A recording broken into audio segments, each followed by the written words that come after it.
శ్రీనివాసుని ఏ వారం దర్శించుకుంటే ఎలాంటి ఫలితం ఉంటుంది? అఖిలాండ కోటి బ్రహ్మాండ నాయకుడైన శ్రీవారిని క్షణకాలం దర్శించుకుంటే చాలు మన జీవితం ధన్యమవుతోంది. కొండలలో నెలకొన్న కోనేటి రాయిని కల్లారా దర్శించుకోవాలనే ఆతృతతో క్షణకాలం మాత్రమే లభించే శ్రీవారి దివ్యమంగళ రూప దర్శనం కోసం తహతలాడుతాము. శ్రీనివాసుని ఆదివారం దర్శించుకుంటే రాజానుగ్రహం, ప్రభుత్వాధినేతల దర్శనం, అధికార కార్యానుకూలత, శత్రునాశనం, నేత్ర శిరోబాధల నుండి ఉపశమనం వంటి ఫలితాలు కలుగుతాయని పురాణ వచనం. సోమవారం శ్రీవారిని దర్శించుకుంటే స్త్రీ సంబంధంగా పనుల సానుకూలత, తల్లికి సోదరీమణులకు శుభం, వారి నుండి ఆదరణ, భాగస్వామితో అన్యోన్యత కలుగుతాయి. మంగళవారం శ్రీవారిని దర్శించుకుంటే భూమికి సంబంధించిన వ్యవహారాల్లో కార్యసిద్ధి, భవన నిర్మాణ పనులకు అవరోధాలు తొలగి కార్యానుకూలత కలుగుతాయి. బుధవారం స్వామిని దర్శించుకుంటే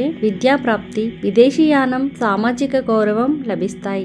గురువారం స్వామిని దర్శించుకుంటే ఉత్తమ జ్ఞానలాభం, వాక్బుద్ధి, గురువుల ఆశీస్సులు లభిస్తాయి. శుక్రవారం గోవిందుని దర్శించుకుంటే సమస్త భోగభాగ్యాలు, వాహన సౌఖ్యం, ఇష్టకార్య సిద్ధి వంటి ఫలితాలు కలుగుతాయి. శనివారం ఏడుకొండల స్వామిని దర్శించుకుంటే రుణపీడ, ఇతిబాధలు తొలగిపోతాయని పురాణాలు చెప్తున్నాయి. పౌర్ణమి నాడు గరుడ వాహనంపై ఊరేగే శ్రీవారిని దర్శించుకుంటే సకల సౌభాగ్యాలు కలుగుతాయి.